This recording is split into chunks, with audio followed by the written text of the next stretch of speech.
I thought everyone would flock our doors. I had a master's degree and I really wanted to help people. And no one knew who I was and no one signed up for our services. And I had one client. The first month I made $0 and I was working with one client, would collect the money and then pay out 30 days later. So the guy paid, but I got paid out 30 days later. And then I saw online, hey, you could do boot camp classes and work with more people and help more people. So then I started a fat loss boot camp and we had 14 people and I just used the gym's email list. I knew nothing about marketing, but clients got really good results and I poured into them and then it grew and then it grew. And then we worked up to 60 people before I opened my first gym. Just a passion for helping people and just kind of figuring it out as we went. No matter how good you are, if people don't know you, they can't work with you. And that was definitely a big lesson getting started in the fitness industry. And now, as they say, the rest is history. Welcome to the Fitness Empire Podcast, where we show gym owners how to dominate their competition and build a massively profitable fitness business. Dustin and Matt collectively own 12 gyms and have a combined 30 years of experience in the fitness industry. They're here to help gym owners create an empire of impact and income. Hey, gym owners, welcome to another episode of the Fitness Empire Podcast. If this is your first time listening, I just want to let you know we are here to achieve a very important mission, and that is to help you guys, gym owners, to create an empire of impact and income. And that's what it's all about. That's why we started businesses that we did, right? Gyms. We want to impact our clients, our community, and then we want to make a great living and build generational wealth for our families. And so the hosts of this show are normally Matt Wilbur and myself, Dustin Bogle, but we're actually going to be doing an interview piece today. And before I dive into that, I want to share with you guys how you can work with us on a deeper level. Okay, we really see a need in the fitness industry. And so we are launching, and we're super excited about it, a Fitness Empire mentorship that is going to be launching April 2023. So if you're listening to this, I want to point you to a website, and that is yourfitnessempire.com. You can learn all about it. If it's something that you feel like you need some mentorship, you need some guidance, you need some outside eyes that come in and look at your business, this is what we are going to be doing for the gym owners. And so that is something I want to call your guys' attention to. So that's our housekeeping to get things started. And so today we're going to be doing a very special deep dive look into the story that is behind the man himself, Matt Wilbur. So Matt, are you ready to pull back the curtain and dive into your story, man? Yeah, I love talking about myself. Everyone's favorite topic in the world is actually themselves, but I actually hate talking about myself because both of us are all about helping and serving other people. But I think it's important to really learn, obviously, who you're learning from and really understanding why you should follow that person. Because there's a lot of gurus in this world, right, that claim a lot of things, but really both of us are in the trenches doing the day-to-day and doing exactly what we hope to teach everybody else. So I'm excited to share my story, and hopefully it inspires a few people today. Exactly. So if you guys remember back in the day in high school, if you saw the cool kids wearing FUBU, that stands for you, by you. Well, we want to be for gym owners, by gym owners. I don't know what the acronym is for that, but that's what we're here to do. So let's do this, Matt. So I am going to start with a sore subject for the fitness industry, and that is the black hole that we know as COVID. I definitely know what you have going on in your world. I definitely keep in touch with my friends and see what they're going through. But something that I wanted to start with, I think a lot of people were surprised to hear you admit, but I thought it was, very noble of you, is that you said, hey guys, when COVID hit me, it actually stopped me from dreaming.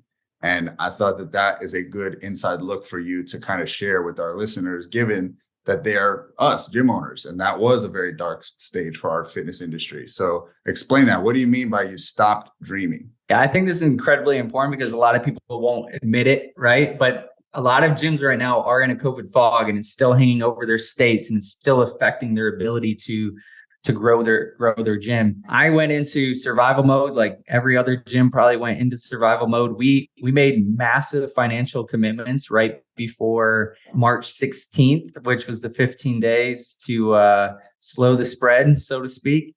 And we bought three gyms in January 2020. We built our HQ building, which is a $3 million building, and opened it in December 2019.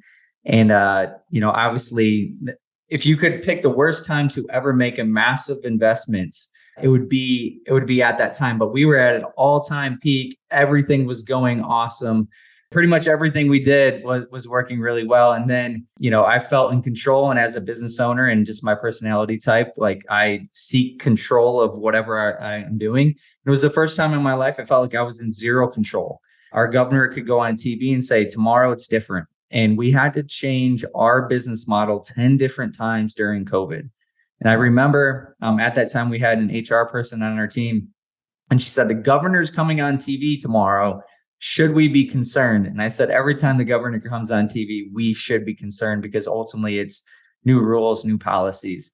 I went from having a 10-year vision and being crystal clear on what I wanted in my life to going, do I even want to be in this industry anymore? And a lot of that, obviously was in a negative state. We were fighting every single day, and humans aren't meant to be in fight or flight every single day. But every day was survival. Every day was, let's make it till tomorrow. Every day was like, let's just make it to bed, right? That's as good as it got. It was bad. Like every time we made a change, we would lose 100 to 200 members. We went from having 5,500 members down to almost half of that over a 12-month period of time. And it was not a lack of trying. It was not a lack of effort. It wasn't a lack of us putting everything that we could. It was just the circumstances. And then ultimately, the futures created in imagination and creativity. There was no imagination. There was no creativity. It was like, how do we just keep our doors open and keep serving our clients and not losing our team members? Because I was also at the peak of the great resignation, where people were getting offered jobs and offered crazy salaries and just they didn't want to work. So we never ever had a problem hiring people before. We never had a problem with team turnover before. And then it was just kind of all hitting at one time. And that was about 12 months in. And then I started dreaming again. I gave myself permission to start dreaming again. I actually started 75 Hard, which requires you to be walking outside. Well, not walking. I chose to walk a lot outside, but an outside 45-minute workout. And I just started thinking about, what do I want to commit myself to the rest of my life to? What injustices do I want to fight? What impact do I want to have on the fitness industry? And then I just started getting crystal clear on what I wanted to accomplish. And that gave me my energy back. That gave me my passion back. That gave me my fight and drive back that was ultimately missing, that had never happened to me ever since opening my business. I was always motivated. I was always energized. I was always excited. And then I had to manufacture it for my team, even though, mentally I was not in the greatest place of where I needed to be as a leader, which then, when you're not in a good mental place as a leader, that is going to have a trickle-down effect on the rest of the team. And then it's going to have a trickle-down effect to the clients. But once I got re-energized, our entire organization got re-energized again. And now we have a clear picture of where we want to go. Our purpose is clear. We're excited. And we're all rowing in that direction, and things are good again. And a big thing that I'll probably talk about later is, if the leader's not healthy mentally, and I'm not just talking about your physical state of, do you got some weight to lose or any of that stuff? I'm talking about your mental state. What drives your state is your thoughts, your beliefs, and your feelings. And then your state drives your actions, and your actions drive your outcomes. So if your thoughts and your feelings and your beliefs aren't where they need to be, those are going to negatively affect your actions, which then negatively affect your outcomes. So one of the most important things is managing your state. And I got my state right. And then everything else is starting to fall in line again, which is awesome. Thank you for sharing that, man. Thank you for being real. I think a lot of people tried to just like put on a face and say everything's all right, but underneath it wasn't. And I think that was not just even in our industry. I think just as a nation, honestly, a globe, everyone's locked inside, and you kind of got locked in upside with your demons. Like that person that you kind of could get away from because you could go to work, you now were home with all day. That fridge that you can kind of hide from by staying busy, you are locked up with it all day. All those, deep emotions and insecurities you had to stop and face in the mirror every day. And a lot of people, I really think, had some major mental health battles that they went through, business owners or not. And I hear more and more people choosing to work out for mental health reasons as well because of COVID. And so like to all the gym owners listening, don't forget that that's a massive part of what we do. You know, like the way somebody sees themselves physically often leads to their self-talk, right? And so like there's a lot of mental benefits, you know, being in a community, like we all felt what it's like to be isolated. Humans are not built to be like that. That's why it's cruelty. That's why when you're in trouble in prison, now you're going to be put into isolation, right? Like you're going to now not even be around people. You're already in prison. Now you're going to be in, you know, isolation. So that's, you know, prison. And so for us to have to go through that, that's why, you know, all those terrible things came out of it. So I love it. Now, you know, again, you're locked and loaded. You're on purpose with your mission and where you want to go. Your team's on board. So I, again, want to learn more about you, Matt. Like, what makes you tick? What makes you so motivated? You've achieved so much. You have, is it 8 locations that you're operating now? We are down to 7. We sold one of our locations off. 7 locations. So you're running 7 locations. And so like somebody to do that and to wake up and be motivated to achieve more, when most people would say enough, like you've achieved a lot, like be complacent, be happy. What makes that, you know, drive, that growth chasing come out of you? Where does that come from? I've always innately had it. I've always known that I was destined to do more than just be average. But one of the things that really makes me tick is I truly want to provide the very best for our clients, for our team, and really set an example for my family of what is possible.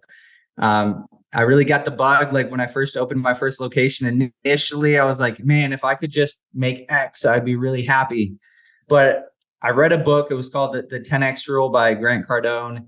And that really shifted my mindset of I was playing too small.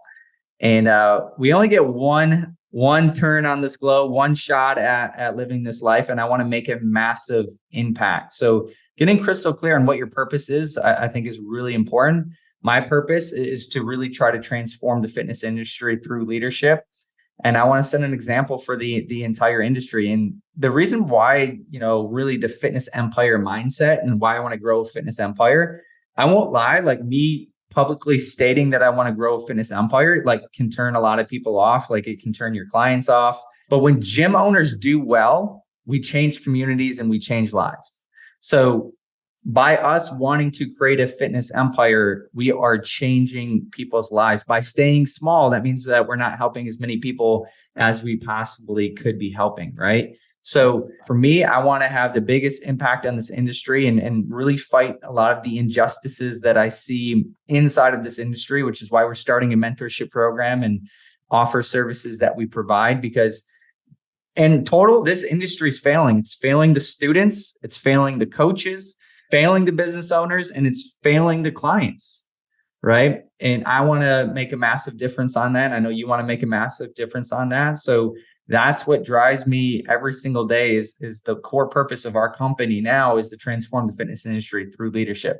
But it also takes courage to do those things. We're doing a lot of big things, a lot of exciting things, and it takes a lot of courage to do that. But at the heart of leadership is having the courage to do what you feel called to do. And that gets me excited. And the last part of it is, I heard someone say this, is it's never about you. It never is, and it never will be. When you make it about other people, that will keep you motivated. If you just make it about yourself and yourself winning, eventually you will have enough and you will tap out and you will stop doing the work required to keep growing.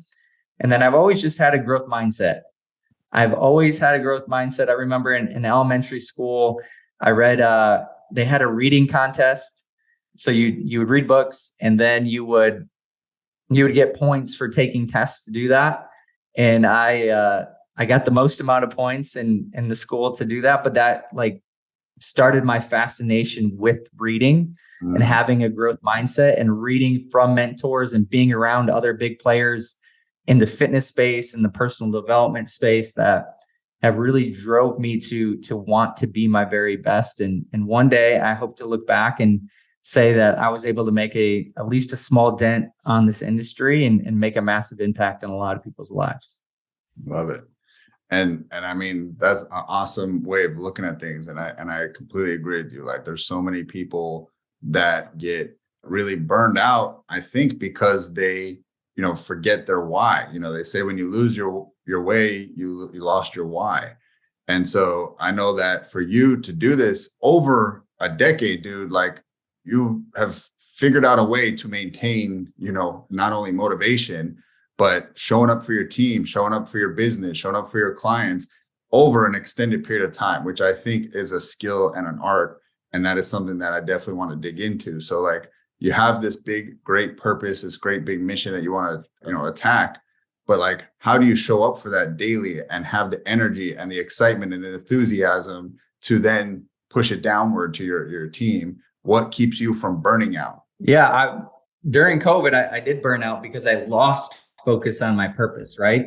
I started making it about how things were affecting me versus how do I show up every day and serve others. So if you can have a purpose that is outside of yourself, that is about others, you will have eternal energy and motivation. Now, I'm not saying every day is a level 10 excitement, right? But if you make it about serving other people and being intentional about making it about others and helping others, you will have that external motivation that you need on a daily basis. The second it becomes just about you and you winning, you will burn out very, very quickly, and it will no longer be worth it, right? So a lot of it, though, is intentionality, being intentional every single day about how do I want to show up for others. Yes. And if you can do that, like everyone who's ever won at a high level has that in them, where it's the intentionality of how do I want to show up and serve other people. Yeah. And if you can do that, you won't burn out. But the minute you start doing that, the costs will start to add up and you will start to burn out and you will start to tap out. Because I've been in both realms. I've been in the realms of making it about me and how things are affecting me. And it's not a good place to be. But on the other side of it, when you make it about other people and serving other people, like right now, we're making a lot of transitions in our gyms. And the whole goal is to help our clients win even more and help our team members win even more. If it was just about me and helping me win, like I wouldn't be making the changes that I'm making, because right now they're painful. There's definitely temporary pain to make the changes that we're making, but I know what the purpose is, which is to serve our clients at a higher level and provide opportunities to our team that we currently can't offer in our current model. But again, if it was about me, burnout would happen massively. But I'm clear on my purpose. I'm clear on why I'm doing what I'm doing, and I'm making it about others, which then I'll never burn out unless that pendulum swings back the other way, which my goal is to be intentional so it never swings back the other way. Yes. All right. Great takeaway. Again, gym owners, listen, carefully, because a gold medalist visualizes winning the gold. They intend to win it. Michael Jordan intended to win championships. Like anybody that has created something, it started with their intention of how they're going to show up, on that day. So I love that, because that's a very simple, practical thing. How am I going to show up to this team meeting? How am I going to show up today for my clients? And so know that they are watching you and reading on you and what your body language is and the words you use and the energy you bring into the room. So I love that, that switch was flipped. So you talked about your guys' model, and that's something I wanted to dive into. Your brand is Transform, 7 locations servicing West Michigan. So what is it that makes your brand unique that allowed you to amass up to, at one point, 5,500 clients, across all your locations? That's incredible. And what makes it unique compared to what somebody might find at another boot camp or gym down the road? 100%. So when we first started, I didn't know this uniquely when we first started, but the 3 pillars of our business have always been results, relationships, and community. So I was always focused on wanting to get clients results and willing to do whatever we could to get them results. But I quickly learned what got them to stay was the relationships and the community that we built inside of our gym, which a lot of people don't spend a lot of time on doing that. Because the biggest thing is, what's the outcome that we want for our clients and the feelings that we want to produce? Most people's thoughts and feelings around gyms are not good. 80% of the population doesn't have a gym membership, and 67% that don't come, right? And that's because their states around gyms is not bad. So our job is to change their state. So if every time you walk into our gym, we make you feel good, are you going to keep coming back? Absolutely. If every time you walk into our gym and you don't feel good, or we don't try to influence your state, what you're thinking, what you're feeling, what you're believing around the gym, then you're not going to come back, right? There's no amount of certain type of workout or accountability or whatever you can structure that if people have massively negative states when it comes to your gym, you're not going to be able to help them be consistent with the things that they need to be consistent with, right? But this year, we really made a big transition of what are our 3 unique characteristics in our gym. One is just exceptional customer experience. So our entire team focusing on the customer experience. If you look at any big brand that is like beloved and has raving fans, at the heart of it is customer experience. At the heart, like, why do people rave about Disney? Customer experience. They're obsessed about the customer experience. Why do people love Chick-fil-A and not McDonald's or Burger King? And it's not because they have the world's greatest chicken sandwich. It's because they have amazing customer experience that makes them stand out. So at the heart is, how do we create an exceptional customer experience? And we are able to deliver that every single time that a client walks through the door, no matter what coach that they're going to be working with that day. Right. So that's number one. Custom fitness solution. I really believe, the future of fitness is being able to customize what the client actually needs. Ultimately, group fitness has become a big red ocean where everybody kind of looks the same, provides the same, and it's pretty much one size fits all. And hopefully it works for you. One size fits all workouts, one size fits all nutrition, one size fits all accountability. If there is any of that, where our unique is, we're going to customize the entire experience from you, from your fitness program to your nutrition program to your accountability program, and provide you exactly what you need, which then leads into our third unique, which is just results. Everyone says results, right? But over the last decade, we've had 300 clients lose 50 pounds or more. There has to be a focus on results, but it's not just what's the fitness program, what's the nutrition program. It's also what's the mindset. And your coach is equipped to work with clients with their mindset, because we're trying to change their behavior and really change their states around what we're asking them to do. Because most people's states, again, their thoughts, their beliefs, and their feelings around what we're asking them to do is negative. When we think about workouts, negative. When we think about nutrition, negative. When we think about get more sleep, negative. We need to be able to shape and influence the thoughts and the beliefs and the feelings that clients have around the activities that we want them to do. And that's really what defines a great coach. Do you have the ability to do that? But no one's coaching it. No one's teaching it. They think that their job is just to run a workout. And that's only a small fraction of the job. So on top of those 3 uniques, I know you do it too. We pour so much education and teaching into our team that they actually know what their real job is. It's not to deliver a workout. It's to deliver an outcome and a feeling, and be able to produce that every single time a client walks in, so that they feel good and they keep coming back. Right. So that's kind of the big uniques around our gyms. And I really believe if you were to go to any gym that is doing it at a high level, they have a very similar mentality when it comes to customer experience and how we want to make clients feel when they walk through our doors. Love it. All right. That is awesome, man. So yes, definitely guys, if you want to see this amazing brand, go and follow some of Matt Wilbur's location. Again, it's called Transform, and, see the amazing things they're doing. And I see it, and I can attest to it. I see the nonstop transformation photos, and not just transformation photos of 10 or 20 pounds, the 50 pounds lost, the 100 pounds lost.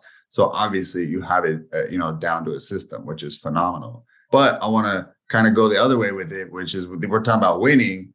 Let's talk about the challenges of running 7 locations. Most gym owners are trying to get their head wrapped around running 1. So like their minds are blowing, like the mind blown emoji, like how the heck are you running 7? And so I wanted to ask you, what do you feel is the biggest challenges of running 7 locations? Because I'm sure there's multiple, but just share a few that, you kind of face. The hardest thing of obviously going from 1 to multiple is when you first have your 1 location, like you can go in and do all the direct work that is needed inside of that business. If a coach were to leave or something, you jump in and run sessions. If you need to answer the phone, you can answer the phone. If you need to answer the emails, you can do that. You can fill any gap inside of your business. And then you have the ultimate influence on your clients. You have the ultimate influence on your team. And you can just pretty much, you have relationship capital and influence on everybody. As you open more locations, your influence and relationship capital with everybody involved starts to go down. It starts to go down with your members. It starts to go down with your team. So you have to start getting really strategic about how do you utilize your influence to have the greatest impact on your team and your clients. And now the success of your business goes from, it's pretty much you can drive the ship. Now the success of your business is really dependent on the leaders running your locations. And that can really make or break the culture inside of those locations, and that can make or break your business. So the hardest thing for us has always been cultivating leaders and then being able to maintain those leaders to continue to cultivate great cultures. So we've had some locations that have just had home run leaders inside of the locations, and they grow and not a whole lot of issues. And then we've made some bad decisions on promoting people to a leadership position that they were a great coach, but they're not a great leader yet. And then, the culture starts to deteriorate and you start dealing with a lot of people problems, a lot of people issues. So that's the hardest one, is honestly, growing. It's not just growing leaders, but it's being able to then put them in place to be able to run the locations with, I don't want to say minimal support, but being able to provide them the support that they need, but enough that they don't need handheld every single day to run those locations, right? So I've luckily been able to be hands off with growing our locations. At the peak of COVID, we had 4 locations doing $1 million or more, and I never stepped foot in them. And I don't want to say that as like, hey, you should never step foot in your locations. But again, my job is to be the CEO of the business, not the operator of the business, right? So being able to focus on the big picture while our leaders run the day-to-day operations of the location. That's how you grow a fitness empire. But it's definitely challenging. It's always the hardest part for me is always the people management side of things, the ebbs and flows of personalities and the personalities of team and clients, yes. Right? So that's the hardest mental part of it. I've gotten a lot better with it. I've learned to accept some of it is what it is. There is going to be ebbs and flows. There are going to be seasons inside of the business. And there's a lot of things that you can do to prevent it, but some of it is not preventable. And you just need to then focus on what's the solution and what are we going to do next. And just know that it's part of the game. For the most part in this industry, every 2 to 3 years, you're going to have a turnover of a location. So things are great. Things are amazing. Things are rocking. It's the strongest team you've ever had. And then within 6 to 9 months, you could be having a completely new team. And that is a mental drain, especially if you're trying to control it and you think you can control it. But some of that stuff is inevitable and it just happens. I got to point out a couple of things from that. Number one, you empowered people, which I love, because you're giving them the trust to run the location. I think that's the thing a lot of gym owners have a hard time. Is like, all right, I've trained them up and now I go away and they're like, but I'll be here tomorrow morning just to make sure everything's good. I'll come back in the evening. And like, you got to give them space to grow. And honestly, there's times where you probably have seen this, like you can see the car wrecks coming and as well that it also needs to happen so that it teaches that leader a lesson. Like you almost want to let them touch the fire. You can warn and warn, don't do it. And but sometimes that they need to go through a challenge to grow as a leader. And what I like that you pointed out was that the leadership is a journey. They might not be a leader that is ready to run a location yet. They in their journey might be a toddler. They might be just learning about leadership or how to manage a team. And so it's, I think, picking the right person and then the timing, like, are they developed yet as a leader to take on this, pressure? That it is, there are going to be stresses and there's going to be human personalities involved. And are they ready? Are they the right person? Do they have that capacity? And are they at the right stage in their leadership journey to step into it? Because you give this much responsibility to just somebody you met 3 months ago, and that's a car wreck waiting to happen. So you got to definitely make sure that it goes back to you being intentional. Pick the person that you can see doing it and intentionally start developing them as a leader and giving them a little bit more responsibility and empowering them. And, it also gives somebody the opportunity to make a career. Because I think there's a lot of people that would love to make a good living and make a career in fitness, but they are forced out of it because they can't find something that is full-time, or they can't find a leadership position.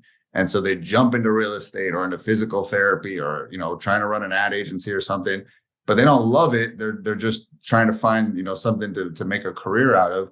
Where if more gym owners like yours offered full-time opportunities with upward mobility, they would stay locked in for years to come, because they want to be in this industry. Like, that's what they chose to get into. But a lot of times they have to leap because there's nothing available for them. So again, just just even being able to attract talent. I know one of the biggest struggles for most gyms is finding great people. And I always say, what do you offer?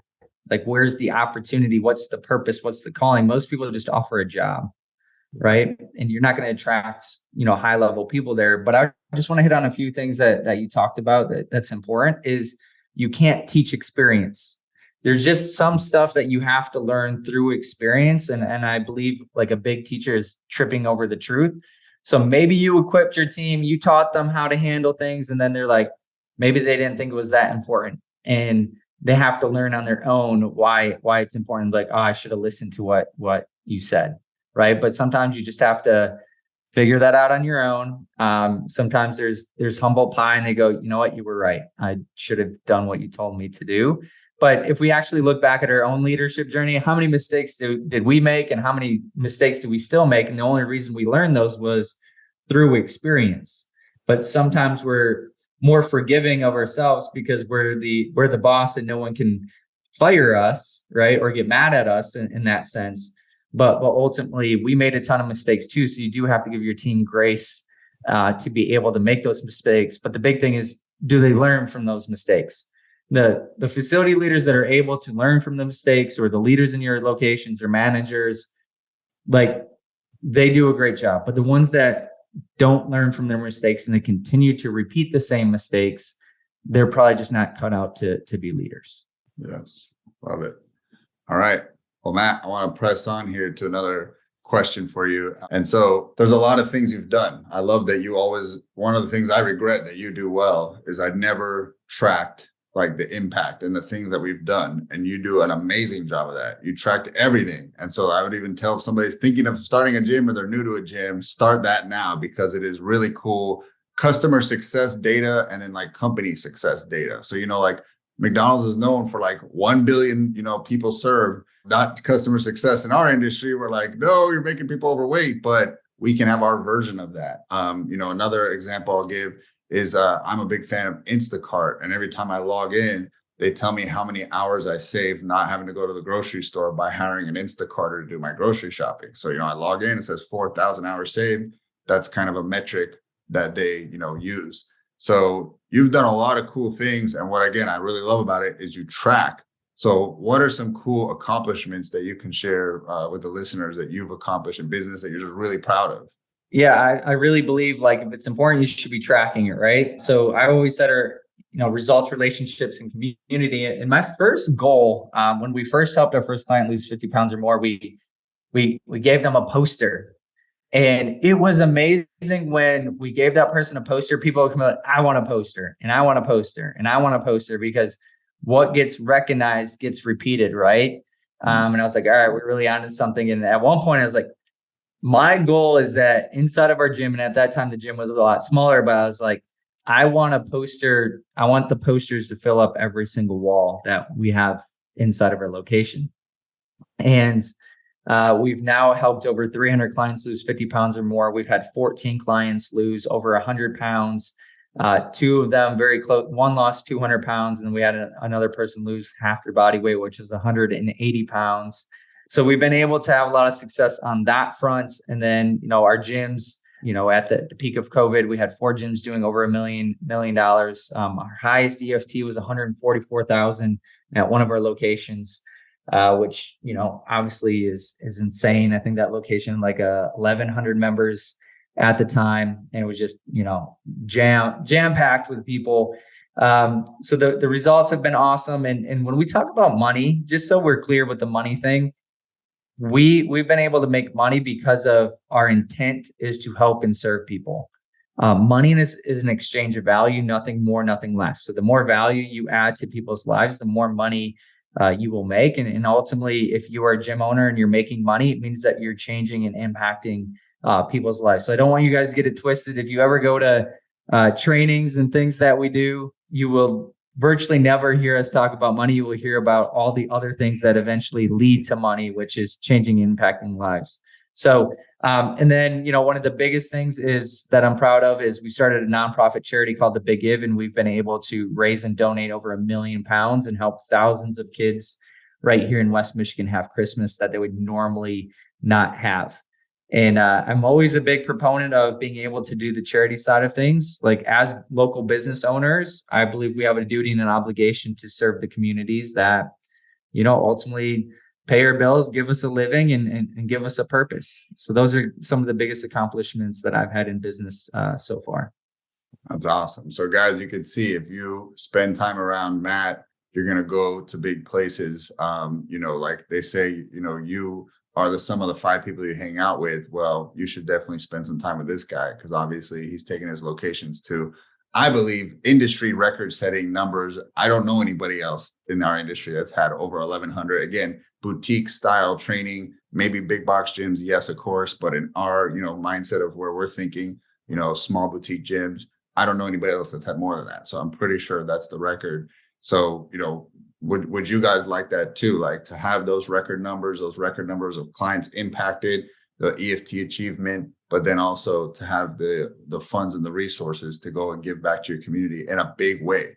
Because I think we've all done the, throw a box up at the front and collect some blankets, but you never feel like you're really doing a whole lot when you get 10 whole blankets. So like to do a massive thing, especially again for kids, our future generations, I think that's powerful, man. So thank you for everything you do, because that is awesome. Now let's help these guys. Let's help these gym owners to grow.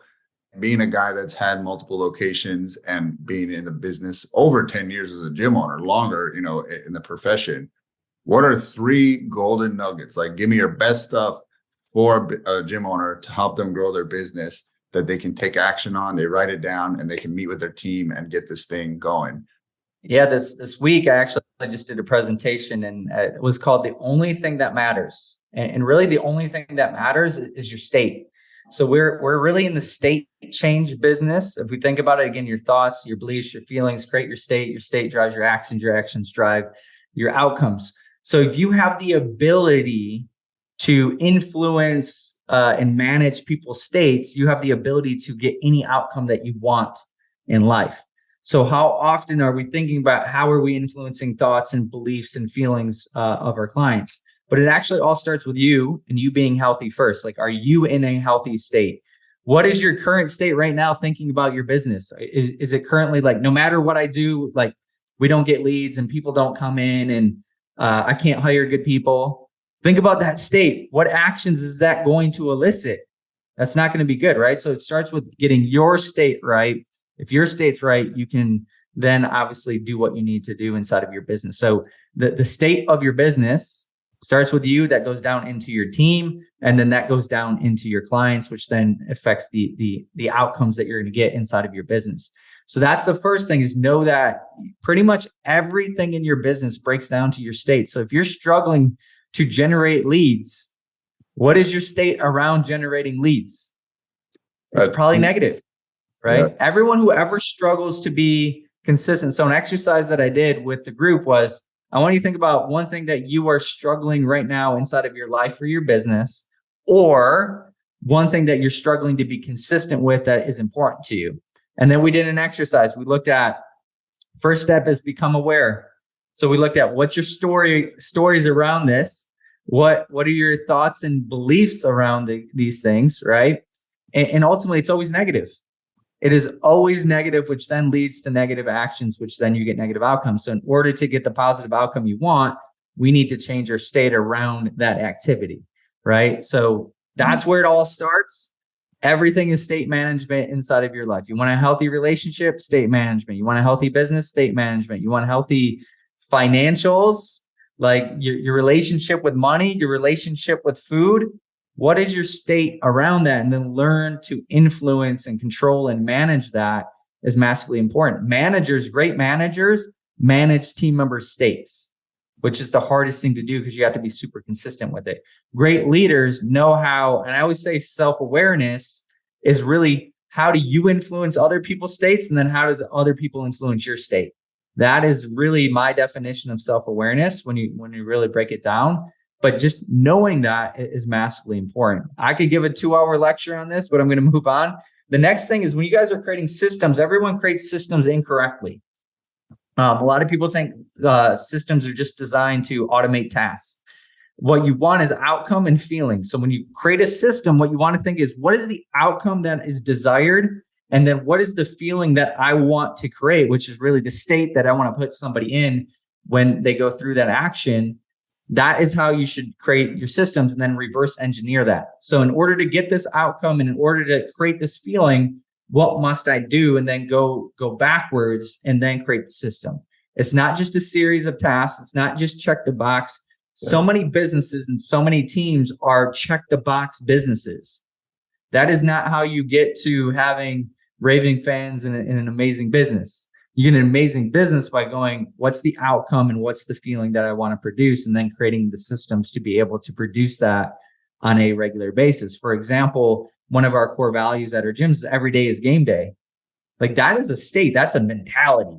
Every day is game day. That means every day we are going to bring the fire every single day. If you're doing boutique fitness, like if you're doing boot camp style, large group training, pretty much 80% of winning is high energy sessions that are coached well, that make people feel good. If you can do that every single day, you will blow up your gym, plain and simple, right? And then the last piece of advice is making sure you guys are playing the infinite game. We're in the relationship business. If you are a local gym, your reputation is the most important thing. And you can ruin it with one action. You can ruin it with one email. You can ruin it with one post. You can ruin it with one client interaction by not playing the infinite game. So when you're making decisions, always look through the lens of how do I make it a win-win-win? How do I make it a win for the business? But how do I make it a win for the clients? How do I make it a win for my team? If you can look through the lens of win-win-win in everything that you do, you will be playing the infinite game. But ultimately, if you're making decisions where only the business wins, which so many people do, it's just very short-sighted, transactional, eventually you will ruin your reputation. And there's no amount of marketing, no amount of anything you can do to repair that. So start with the end in mind, plan on being in business for the next 20 years and make decisions based on being in business for the next 20 years. And you'll make a lot better decisions in your business. So those would be the top 3 things for gyms. Hey guys, it's Dustin with the Fitness Empire, and I want to share with you an exciting opportunity. All right. Myself and Matt Wilbur, we are putting together a Fitness Empire mentorship. So what is this exactly? This is for gym owners who want guidance, coaching, and mentorship to get them to the next level of business growth. All right. Now, this is only for people who are actually interested in creating transformation in their clients and in their community. Okay. If you're just sales driven and marketing driven, we are not about that. We do give you strategies and tactics, but we want to solve the deep rooted issues within every fitness business that will lead it to be a generational business, meaning it'll be around for decades to come. So if that sounds like something you're interested in, then I want to encourage you to join the Fitness Empire mentorship. And so what you want to do is you want to go to yourfitnessempire.com, read all about the mentorship. And if it sounds like something that speaks to you, then I encourage you to sign up because enrollment is open now. This is not something that we are actively allowing enrollment all year round. We have specific periods where you can join the program. So if that is something that you want to join because you need that help, you want to learn from people who have 30 years of combined experience in over a dozen operating gyms, then I want to encourage you to come in and work with us. So go to that link, yourfitnessempire.com, and check out to learn more about the program. Let's get back to the podcast. I love it. And what's funny is all 3 of them were mindset shifts. They weren't like a new ad to run next week. They weren't a better way to close deals. They were all affecting the leaders' thinking, who will then change the team's thinking, which will then lead to the business being healthier. So yes, that's the best way, to coach change is mindset. And we should take the same approach when we're coaching our clients. Because like you said, we can write the macros or we can think about the programming, but are you changing how that person is thinking so that you can create long-term change? I love that. And I know you do a lot of studying on behavior change. So I know that's also intentional. And so everything's coming around here, right? So we're going to talk about mistakes now, mistakes that you've made as a gym owner. We've all made countless, right? Then like, I really like how you said it, that is, really a learning lesson, and that it's experience doing what it's meant to do and teach you. And you can't teach that to somebody. They just have to go through that experience. So if you could share a few mistakes you see gym owners make that maybe you did make, but as an outsider looking at them and you're, kind of being outside eyes on their business, things that, like, man, if they only change this, their business will go to the next level. You kind of gave a few of those mindset hacks, but is there anything else that comes to mind that can help a gym owner kind of get unstuck and grow their business? I heard a super successful person say one time, he said 80% of success is who you will let through your door, which means who you hire. So if you want, your product is your people, your team is the ones influencing people's states on a regular basis, right?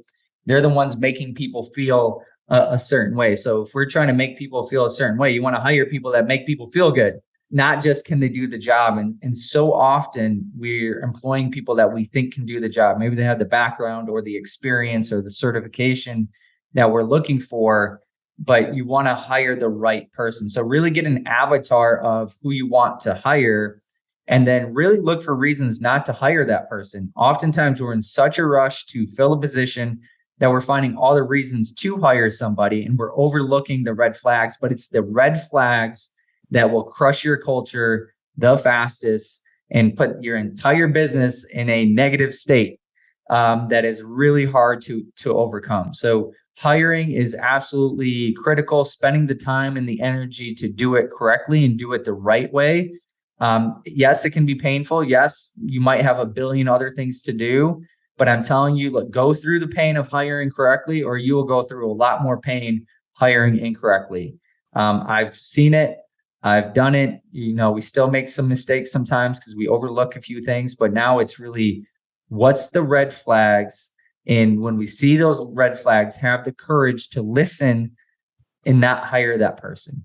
Massively important. The next thing is really, again, learning the game of leadership and managing people. A lot of people are bad leaders and bad managers that put people in negative states all day long by their actions. They don't understand. They're not self-aware of how they're influencing others around them. And John Maxwell famously said, leadership is influence, but what are we influencing? We're influencing states. So really starting to learn, how are you influencing states of the people that are around you in a positive nature? So really becoming a student of the game of leadership, student of the game of management, but quickly learning and transitioning. Number 3 is transitioning to becoming the CEO. And part of that is working in your zone of genius, where you provide the most amount of value to your organization that affects the organization most positively. And honestly, it's limiting yourself from an exposure standpoint to negatively affecting states. So what I'm really good at doing is I'm really good at educating. I'm really good at teaching. I'm good at motivating. And I'm really good at like selling the dream, the vision of our company, right? I am not a good manager. I am not good if you put me in 5 back-to-back meetings. Eventually, the negatives of my personality will start to come out. So I'm on the John Maxwell disc, I'm considered a DC challenger. Like, I challenge people. I am not good to be in a meeting with my entire team. Like, it's just not going to be good, because I will eventually say or do something. Like, if we're just talking about a regular meeting, not like, hey, pump everybody up and teach and educate. I will eventually put people in negative states, which then they leave the meeting in a negative state. And now their thoughts, their beliefs, and the feelings about me are negative, which then means their thoughts, beliefs, and feelings about our company are negative. And you can imagine, you do that enough times, how that, starts to erode the product that we provide at boot camp. So I've had to learn to protect our organization by only trying to position myself in the spots that I can shine and positively influence my team, and not be put in positions where I can negatively influence my team. And it's taken a long time to do that. And then a big part of being the CEO of your company, which a lot of people, again, they don't transition to wanting to be the CEO, but they realize that you're only going to have so much impact being a day-to-day coach in the trenches. If you want to have a bigger impact, you need to make that transition to being the CEO. And really, if you look at what most CEOs do, motivate, delegate, and sell. And then I added a little caveat to that and recruit, like bring on the best talent. Because when you bring on the best talent, it's going to free you up to be able to motivate, delegate, and sell. When you don't bring on the best talent, then you are going to not be motivating, delegating, and selling. You're going to be putting out fires, which is no fun to be doing. So those would be the big 3 common mistakes that if I could give everybody advice, if there's things that you could learn and factory install into you on day one, which is impossible, those would be the big 3. I love it. Those are awesome. And I totally got to, point out that it's funny that those are the things I find myself doing the most as well. And I was wondering, should I still be interviewing and, looking for talent? Like, I've been doing this long enough. Should I just delegate this out? And every time I did, I was not happy with the results. And one of the things that I know I have is I've become a people reader 2000 from hiring over the years, probably hundreds of people by now. Not that I make a quick judgment and I judge people, but I have a pretty good instinct. And then I start finding clues faster than somebody else. So I feel like until you get to you're so big, you've got to hire a recruiter and they have the skills of hiring, that this is really something hard to delegate. And I do think you should protect, because this is you having quality control. Like, this is your iPhone 14 is your new hire. Like, you're the new product you're putting out to the world is the person you're bringing into a person-to-person service-based business. So how much of a control freak do you want to be about that person that everyone will be encountering? I think that's critical that you're pointing that out. And, people. Yeah. And if you're not doing the hiring though, like you have to, so my wife actually does the hiring, and she's got a radar, but she's a protector of the culture. So we used to have an HR manager that we left up the hiring to, and our culture started going downhill because she was overlooking a lot of bad character traits in a lot of people. And we just, for a while, especially when I was kind of tapping out a little bit, it was like I just stopped caring as much about the front end. And it was just we need to get people in, right? Versus, part of your job is to protect your culture. And the way you protect your culture is by not letting people that can come in and destroy your culture. And then if they show signs that they have the ability to, getting them out quickly before they actually come in and wreak havoc and damage. Love it. All right. So Matt, we're going to go take a walk down memory lane and just kind of go through your upbringing. We talked a lot about your present life, but I think it's good to look back at how somebody came to be who they are and look at their origin story. So I know I name dropped Michigan, but where specifically were you born in Michigan? Yep. Grand Haven, Michigan, born and raised, and I still haven't left. So we're on the west side of Michigan. So right on Lake Michigan is where we live. Okay. And just so the listeners know, I have informed Matt, if he just starts driving south, he will hit warmer areas, but he's just too stubborn. That's where he knows he's got to make his impact. So I totally applaud him for that, because I couldn't do the reverse. I couldn't drive north and help people there. I need to be in warm environments. So we need if my wife has her way, we might have to make some compromise, but there you go. I love it. Now, this daily living, just what were you doing as a kid? What was just a day in the life of Matt Wilbur, the kid? Yeah. Anytime I could play sports, I would play sports. So we played pretty much any sport under the sun, but pretty much, school was great because you had recess and you got to go play sports. And when school was done, you got to go play sports. So my entire life was always sports. And then, at night we'd play sports and just always stay busy year round doing that. So if you were to look at it, you'd see somebody that went to school, but I lived to play sports. I didn't really care about school growing up. So I started caring about school when I went to college, but I didn't care about it when I was in high school or middle school. Yeah. I just cared about being able to play some sports. All right. That sounds like my son right now. He's totally obsessed with all kinds of sports. So yeah. And then was there any big moments that you look back and you're like, wow, that changed the trajectory of my life because of that moment or that person or that influence? It pushed me down this path, and who knows what would have happened if that didn't happen. Is there anything like that come to mind? Yeah, I mean, the biggest thing for me was I grew up an overweight kid. I'd probably say an obese kid. And that really massively affected my mental state, made me insecure, didn't want to take your shirt off in front of anybody. I still don't like to take my shirt off. Like I've been as low as 5% body fat, and I still don't want to take my shirt off in front of somebody. But that insecurity and all the pain and suffering that I had as an overweight kid. Obviously, as an overweight kid, you get picked on, you get teased, girls don't like you, all that stuff, right? But when I got my first gym membership when I was 13, and that kind of got me addicted to working out. I loved the feeling of working out. I already played sports, but I never lifted weights. But I was still overweight. So there's a lot of insecurity going into the gym as an overweight kid. And then when I was my freshman year of high school, I lost weight. It was the first time I was a normal weight kid in my entire life. And just the level of self-confidence that gave me made me obsessed with learning everything I could about fitness, nutrition, behavior change. And then ultimately that drove me to go get my bachelor's degree in exercise science, and then eventually my master's degree in exercise physiology. But if it wasn't for being that overweight kid, I want to be who I am today. Our programs have helped clients lose over a million pounds with our nutrition system.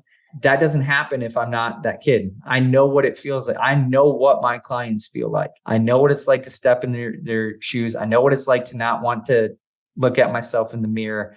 I know what it's like to be embarrassed, know what it's like to be disgusted, but I also know the other side of it too and what it takes.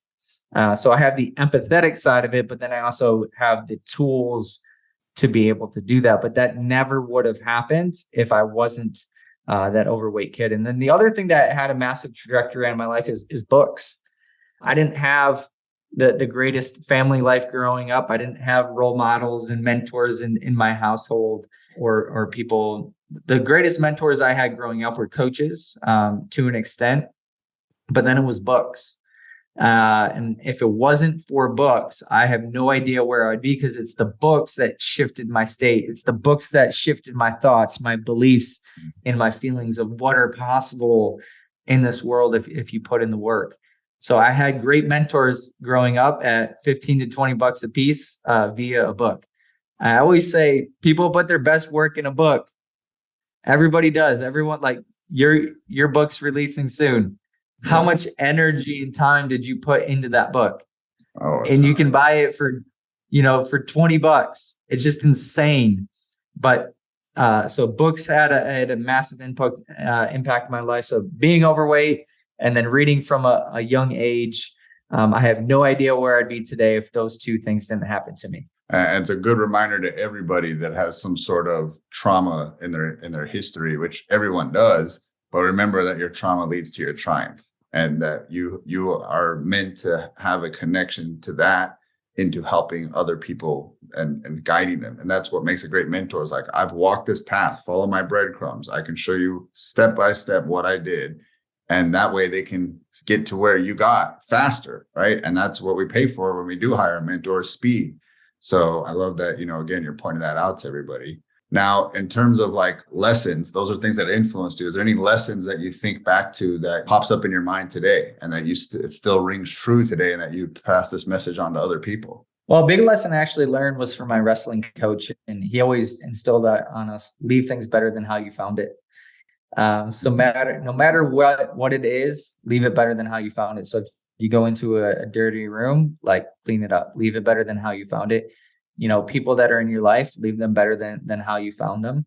If you could just go around life just leaving everything better than how you found it, you will live a great life. Unfortunately, a lot of people go through life making things worse than how they found it, or trying to take advantage of every single scenario, right? The other thing that I think is really important is your past doesn't need to be your future. There's a lot of negative, painful things that happened in my childhood, and I've decided I'm going to do the exact opposite of them. Right. So, for example, my dad is an alcoholic, and I never saw my dad growing up. He'd be gone for 4 to 6 months at a time. I don't drink because my dad was an alcoholic, where a lot of people become alcoholics because their parents are alcoholics. Right. And then everything that I'm creating is so that I can spend more time with my family. So it was the exact opposite of what was happening, right? And then obviously I grew up an overweight kid, and a lot of people can use that as an excuse for whatever they want, but I use that as fuel to become who I've become today and help people now not be overweight and hopefully change the generational health of their families. Because when you make moms and dads healthy, you make the whole family healthy, right? Yeah. So now I get to rewrite history, which is really important. Everybody's got to realize that they always have the pen and they get to write the next chapter. You don't have to rewrite the past chapter. And here's a crazy thing to think about when we talk about states. 95% of our thoughts are repeats of the past, and 80% of our thoughts are negative. So think about the perpetual negative feedback loop that we're continuously in, and people repeat the past because they're not intentional about creating the future. So I always say, create the future and then become the future. And everybody has the ability to do that. No matter what your past was, you have the ability to create the future if you choose to. Love it. And so you brought up a couple of things that you have intentionally made a change in your life because of your past. And I wanted to ask, for the people that are, having a family, that they have a spouse, they have kids. One of the biggest things most business owners struggle with is that work-life balance. Any tips on that, or ways to approach balance, or ways to think about balance that can help a gym owner? Yeah, I would throw out the word balance, because a lot of people have a perception of what balance is. I would first challenge you to define, what does balance look like for you? What do you want your balance to be? Because, for you, Dustin, balance may be something different. For me, it might be something different. For somebody on the internet, it might be, I only want to work 2 hours a day. That might be their balance that they're seeking. So you define balance first. So people always struggle because they use vague terms and they don't define what it means, and you'll never be able to hit something that's vague. So you will always be in a negative state when it comes to the word balance until you actually define it. So for me, it's making time. You're not going to find time. So how much time do you want to spend with your family? For me, it's a couple hours a day. I get to spend time with my son in the morning for 30 to 60 minutes, and that's plenty. And then I get to spend an hour a night with him as well. Like that is more than enough. The rest of the time I get to devote to, my health and my business. And I don't feel guilty about that. A lot of people go through life feeling guilty because they're, again, not intentional about creating the boundaries of what does balance actually mean for them and their family. And then for my wife, it's just communicating what she needs. And I always kind of joke, and I get some weird looks when I say this, is I always say, tell me what you need. I will meet it. I will never exceed it. So whatever you need from me to, feel fulfilled or have enough time, or if you feel like you're not getting enough, just communicate. And I will do that. I'm not a mind reader. When I'm at work, I'm not thinking about my son. I'm not thinking about my wife. I'm not thinking about, what do you need for me? But if you tell me what you need from me, I will fit it on the calendar. I will fit it on the schedule. I will make it happen. Yes. Right. So a lot of businesses, and a lot of, like, just think of I know some people are going to not like this, but think of your marriage as a business. Think of your family as a business in a way. If you're not communicating and setting proper expectations, then, ultimately people are going to be unhappy. Yes. So set the proper expectations, communicate what you need. A lot of leaders are passive aggressive and they don't communicate what they need, and then they complain when they don't get what they need. Mm-hmm. It's like, if you just communicated what you needed, you would be okay.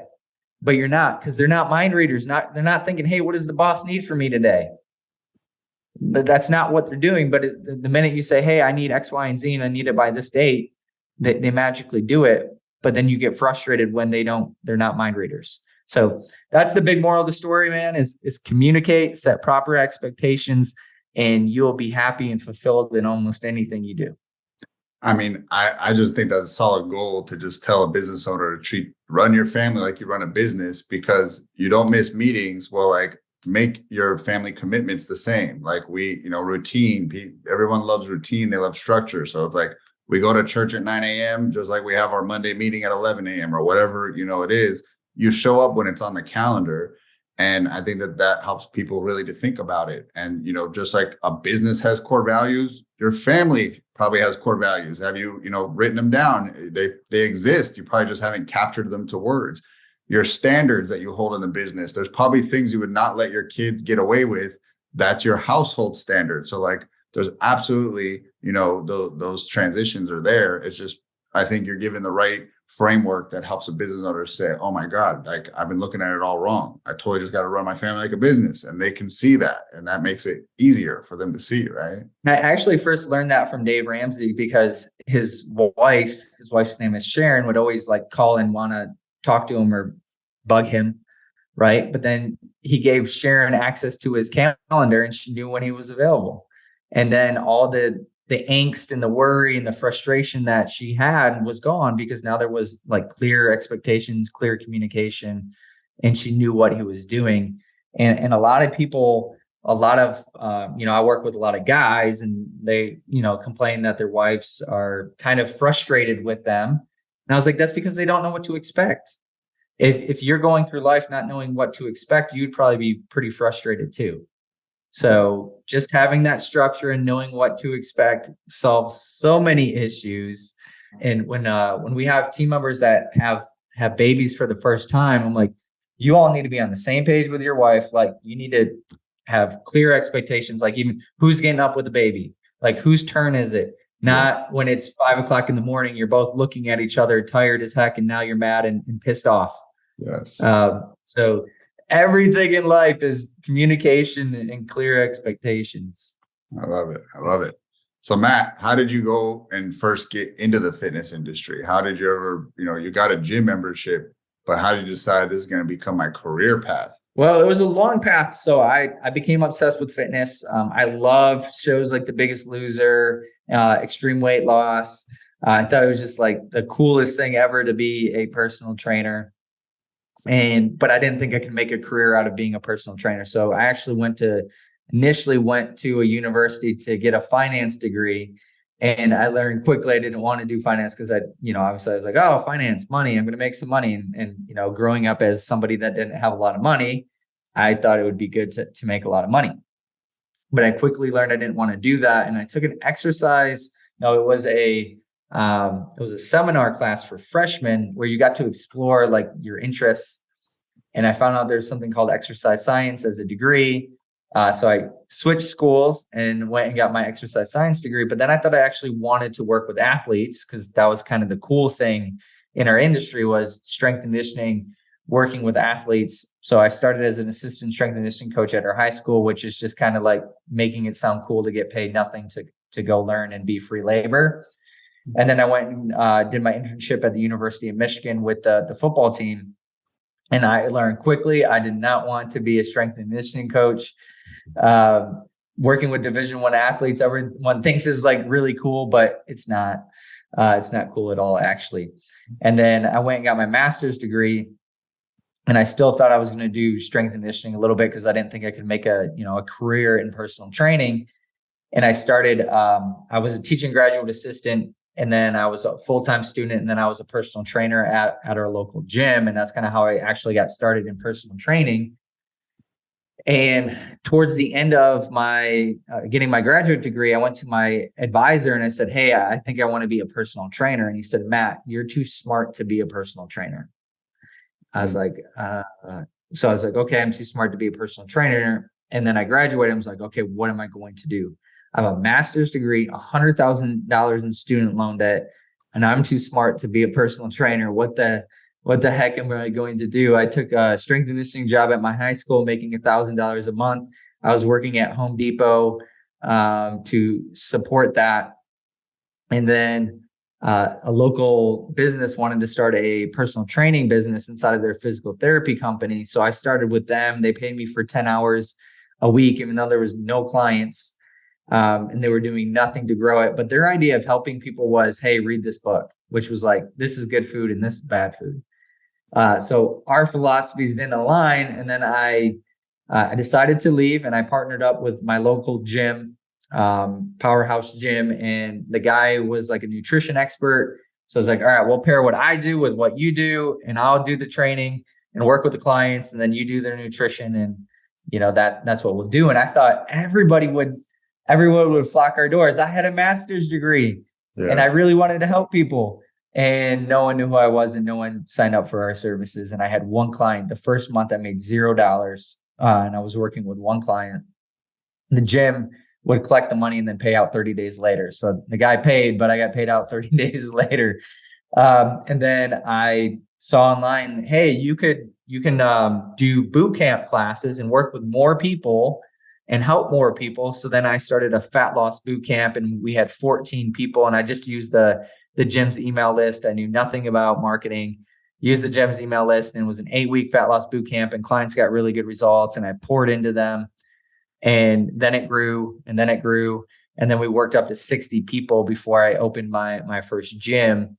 But that's kind of how it all started, was just a passion for helping people and just kind of figuring it out as we went and learning the business side and the marketing side. And no matter how good you are, if people don't know you, they can't work with you. And that was definitely a big lesson getting started in the fitness industry. And now, as they say, the rest is history. Well, I think one thing that everybody should take away from that is, like, don't look at jobs as jobs, look as a paid internship. Like, you were getting paid to learn that I don't want to do strength and conditioning, and I don't want to work in a physical therapy clinic. And, this one-on-one thing didn't pan out, and then you found what worked, but all the while getting paid to kind of find your path. And people say, what should I do? What career should I get into? So the fastest way to find what you should do is to do a bunch of stuff and to find out you don't want to do it.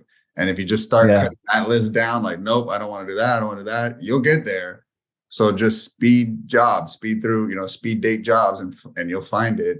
Funny, I have a very similar story of just going through, 5 or 6 jobs until finally arriving at that. So again, it's cool to hear that, there was some synergy there. So eventually you opened your own gym. How did you do it? How did you get the funds? Again, a struggling trainer that's already $100K in debt. How the heck did you get the funds to go and open that first gym? Yeah. So the first gyms I ever opened were part of a franchise, and I had enough for the buy-in, which was 10 grand at the time. And the reason why I went like the franchise route at first was I just thought I needed help and I needed support. And the only way I could succeed if I had the support, right? Which obviously is just you don't need anything to be successful. You need to be resourceful and be willing to put in the work. But so did the buy-in. At that time, like the gym, like the original model that I was running out of that gym, we were probably making 10 grand a month. I wasn't paying rent or anything. So I was able to stack cash for the buy-in, but that's all the money that I had. And then we started looking for locations, and that was really intimidating because at the time, I'm 26 years old. I'm $100,000 in student loan debt. And I'm like, who's going to let me get a location? But this location did no background check, did nothing. And it's really crazy. Every location that I opened afterwards, they wanted a blood sample for me to be able to go into. But that first location, for whatever reason, they were desperate enough for tenants that they let me come in. It was 1,700 square feet. I opened no interest credit cards. It was 18-month, no interest credit cards. And I maxed them out, but I ran out of money. So I just put everything on the floor. But me and my dad actually built out the location. It was only 1,700 square feet. We had to knock out a couple walls, redo some drywall, and then it was flooring and all that stuff. So it wasn't too bad to do. We didn't have to pull any permits. We got really lucky. So in 3 weeks, we built out the gym, and we had 60 clients from the other location already that then came over, which thankfully was enough to basically pay the bills, but it wasn't, enough to make any profit, but at least the bills were going to be paid, which was nice.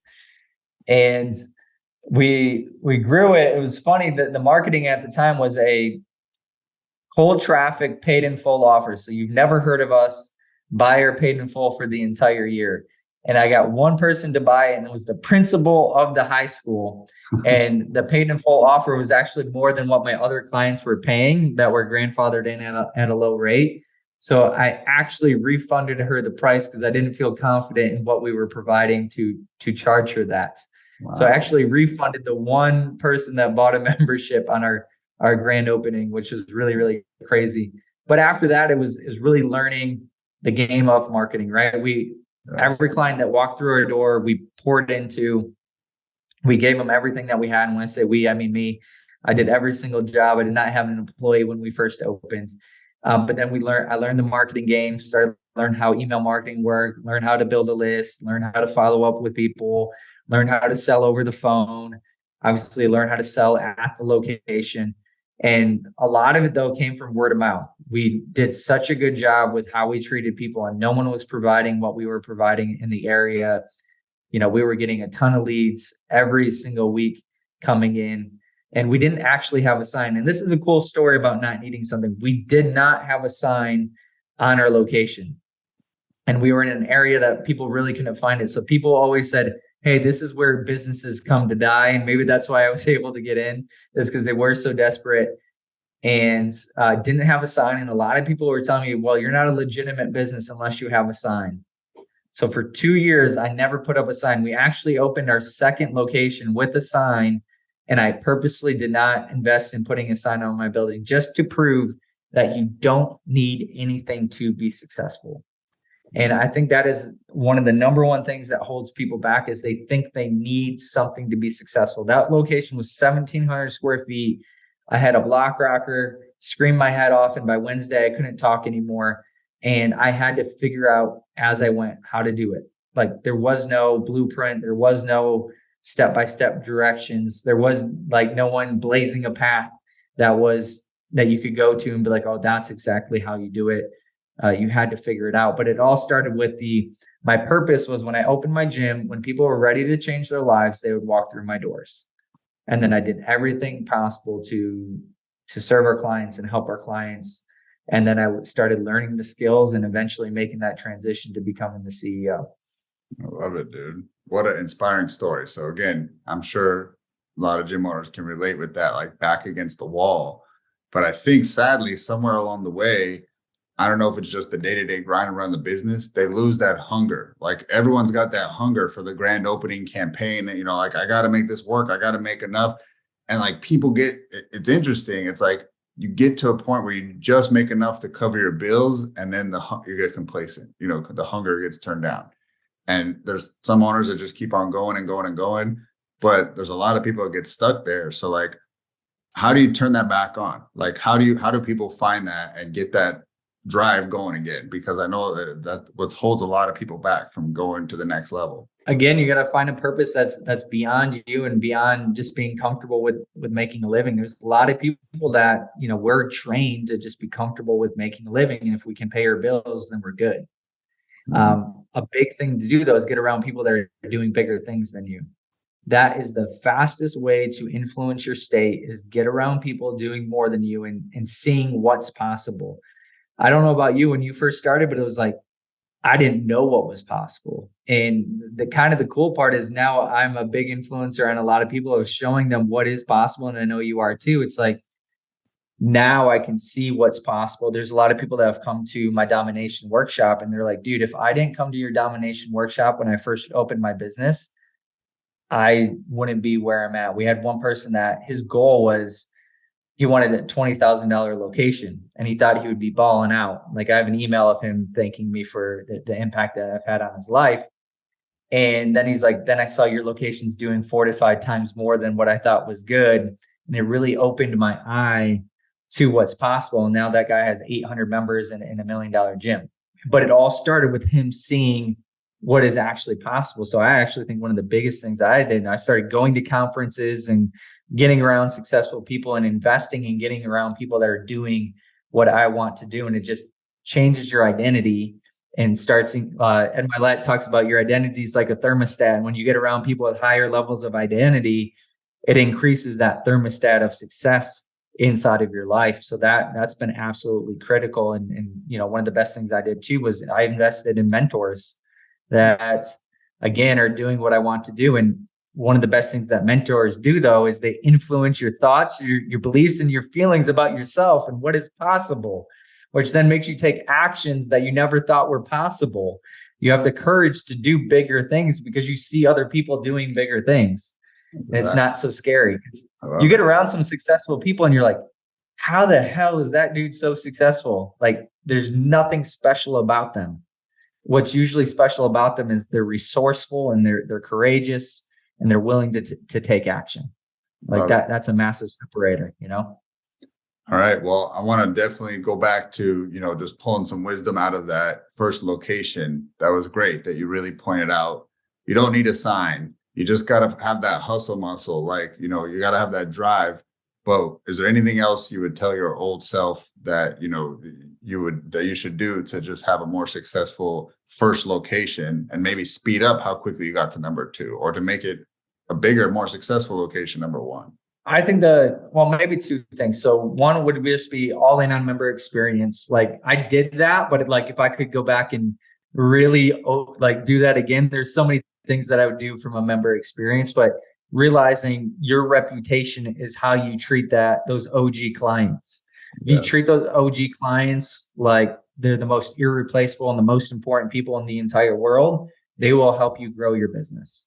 So that would be number 1. And then when I started hiring people, having higher standards and clear expectations. Like there was no standard. It was like, I'm going to work really hard and I hope you work hard too, right? That was like pretty much it. So I was able to influence how hard people worked by me working hard.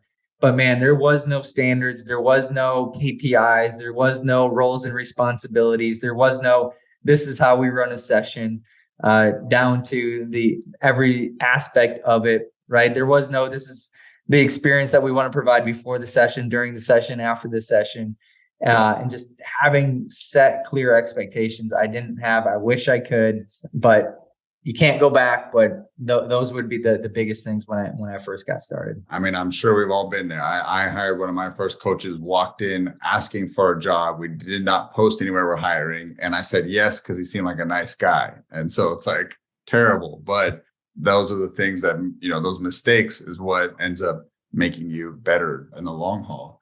So now we're going to fast forward to where you are today. Yes, you're the CEO, multiple locations, multiple businesses.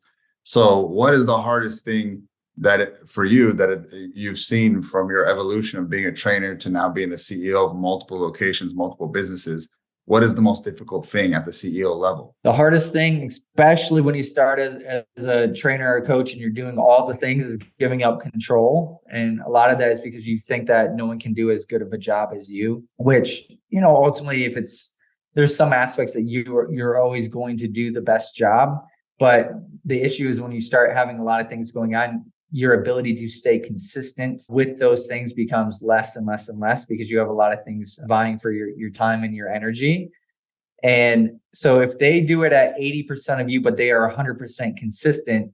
So let's just say you're 100%, but you're 25% consistent, right? They're going to get way better results and consistency inside of your business. I remember at first, dude, I started offloading some of the administrative tasks. That was the first thing that I gave up. Was we would do one-on-one consultations and we would do a free week.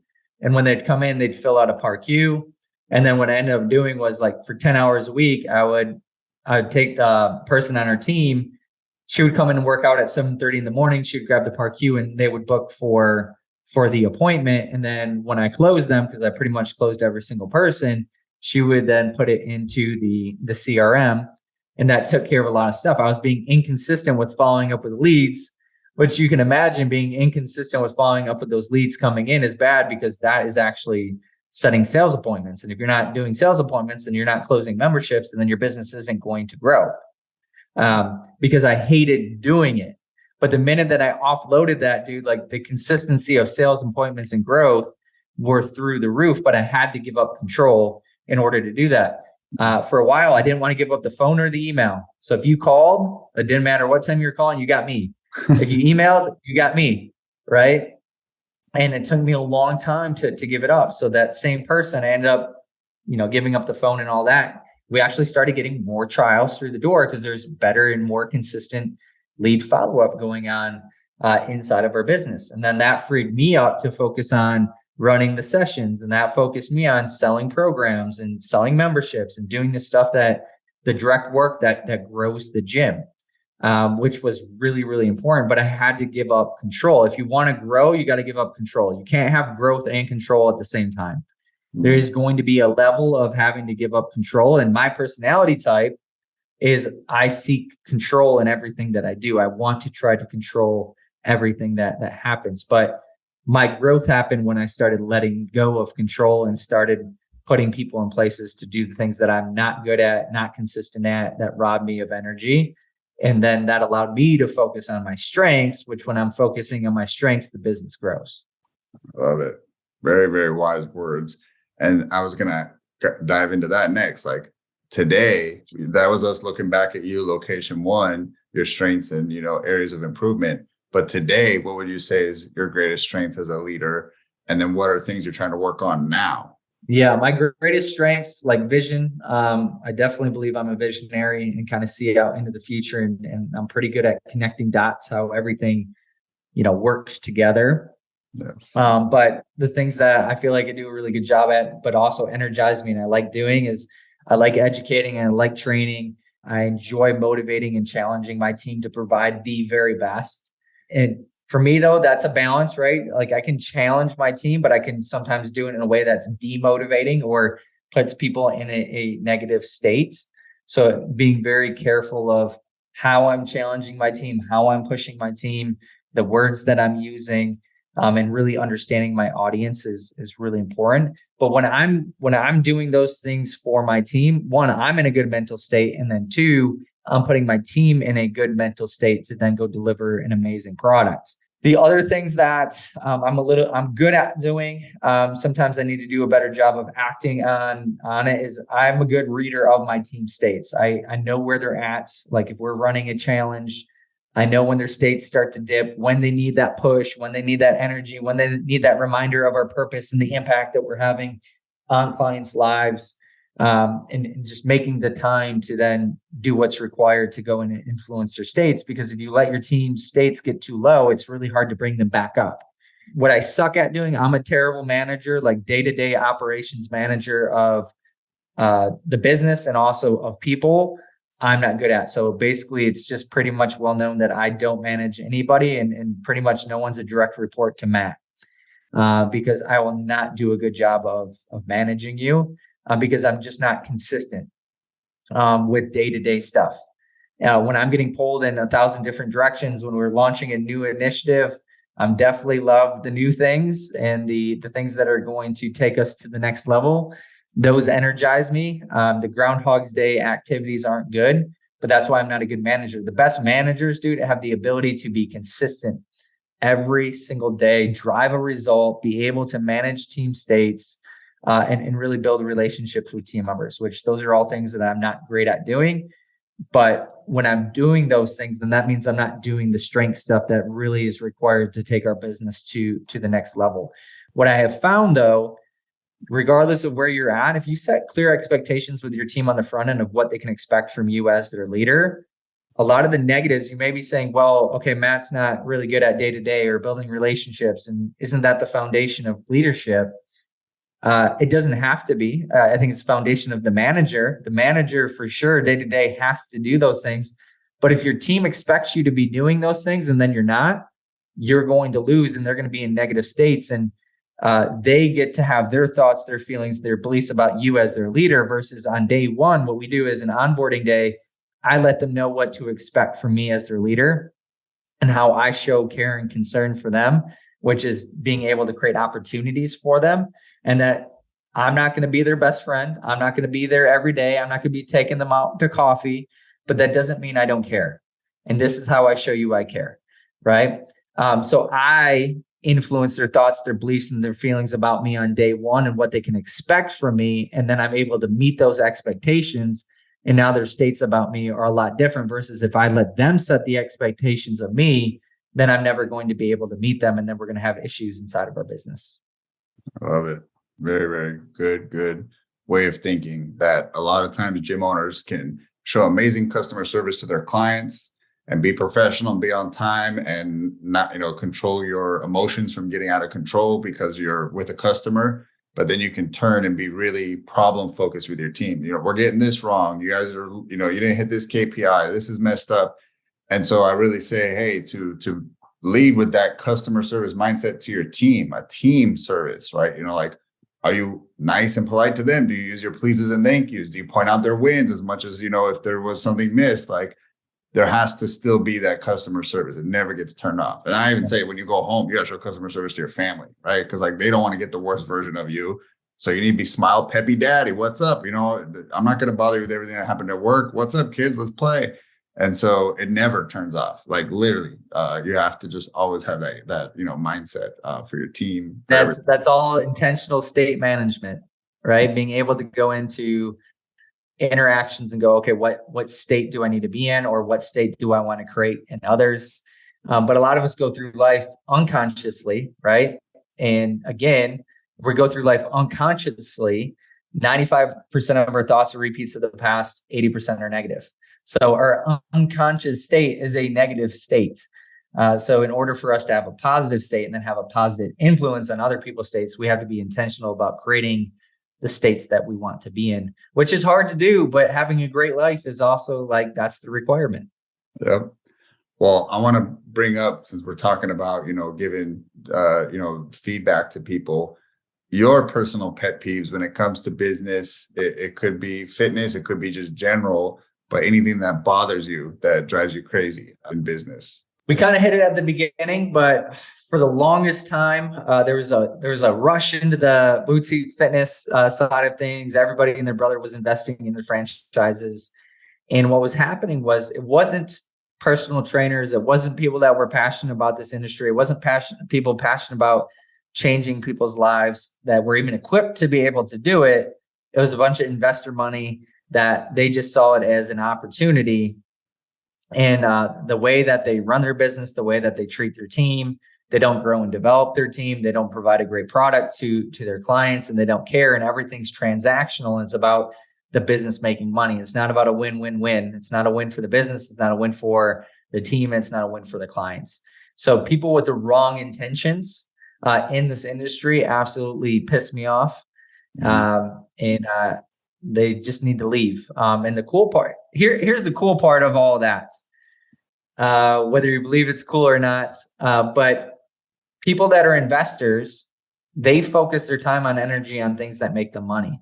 Most likely, if you're an investor coming into the fitness industry and your business probably isn't doing what you thought it was going to do because you're not providing the service that you need to provide to your clients, your business is probably not doing well, or it's probably not making a lot of money. So you're not investing your time, energy, and effort into your business. You're focusing on other things, which is going to make them go out of business even faster. So I think for a lot of people that has been dealing with a lot of competition in this space, the competition is going to get less and less and less. And the people that you're competing against are going to get more tired and more tired and more tired and less focused and focusing on other things that make them money. So just hang in there is what I'm trying to say. Things will get better. It won't be as bloody of an ocean here in the next 1 to 2 years. So part of winning sometimes is just surviving when it does get a little bit bloody and being able to take those blows.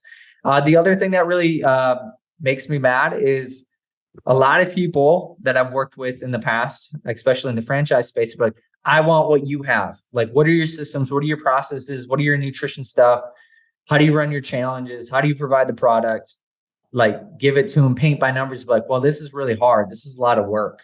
And no kidding. This is why we get the results. This is why we've had the success that we have, because we're willing to do the work that most people aren't willing to do. If you want to have a life that most people don't have, you got to be willing to do what most people don't do. That's just the moral of the story. So when I do work with people and you do go to help them, they want to, what's an easier way to still get the result that you have? And a lot of people really hang their head on efficiency, but I really think most efficiency is laziness, because you're not looking at what's the outcome and the feeling that you're trying to produce. You're just going, how do I quickly do this task? But then you're frustrated and mad when you don't get the results. That's just not how life works. So obviously sometimes we do things harder than it needs to be, right?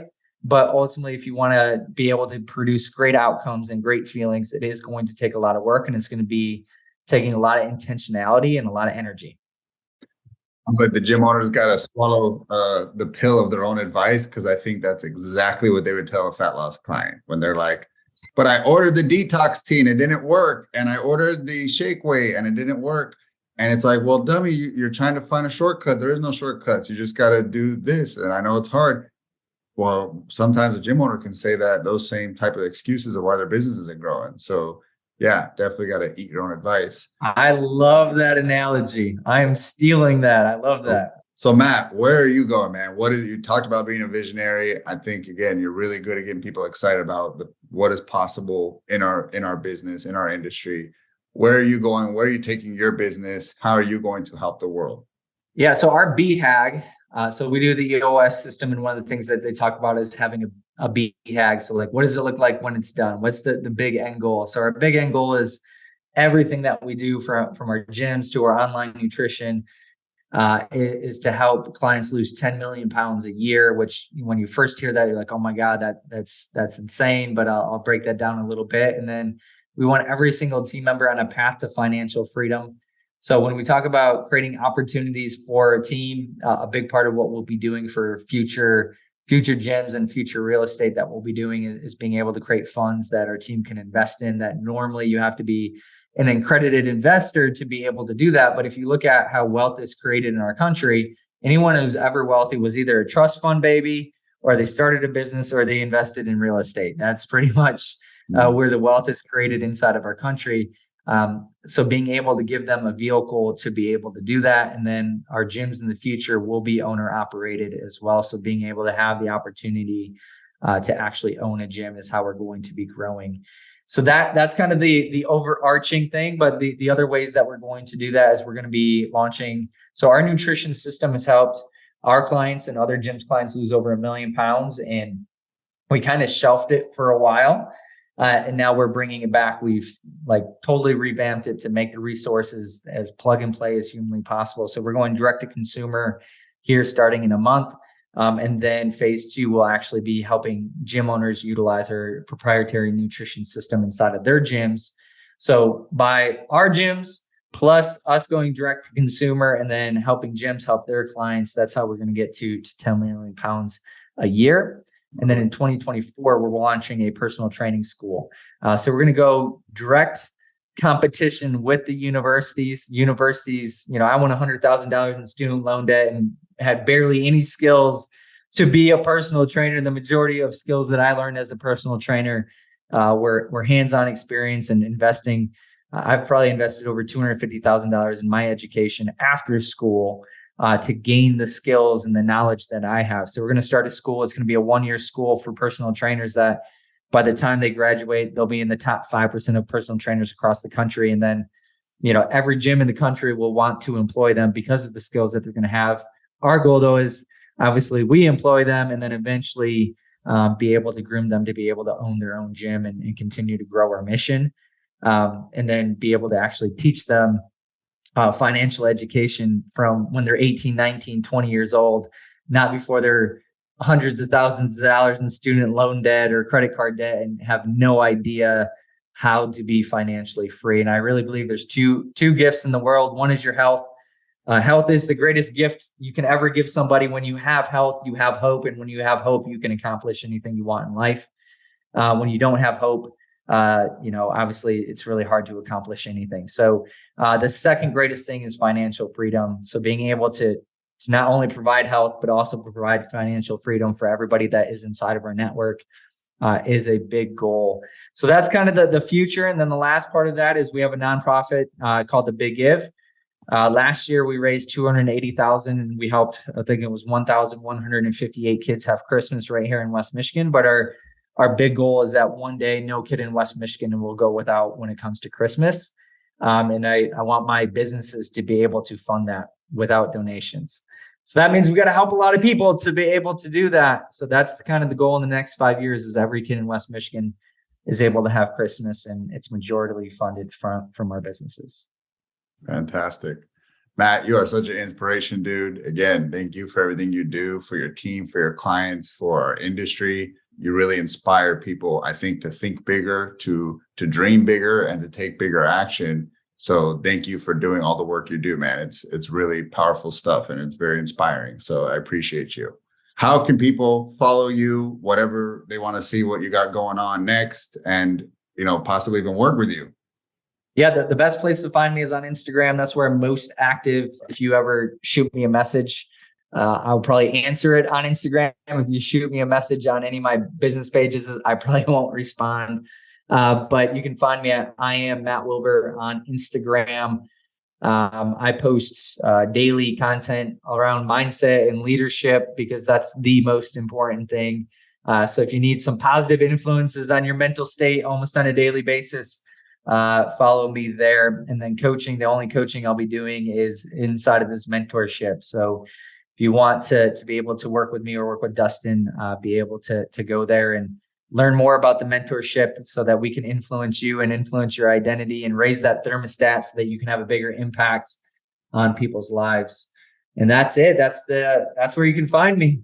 Okay. So guys, that website is yourfitnessempire.com. If you're interested, like Matt said, you want to go and follow him on Instagram, see what he's doing there. We hope you guys enjoyed this deep dive into Matt's life. And if you didn't catch it, just the episode before this, he did the same with me. But moving forward, we're going to definitely be stepping into giving you guys more practical strategies and tips to help you grow your business. Thank you guys for tuning in, and we'll see you next week.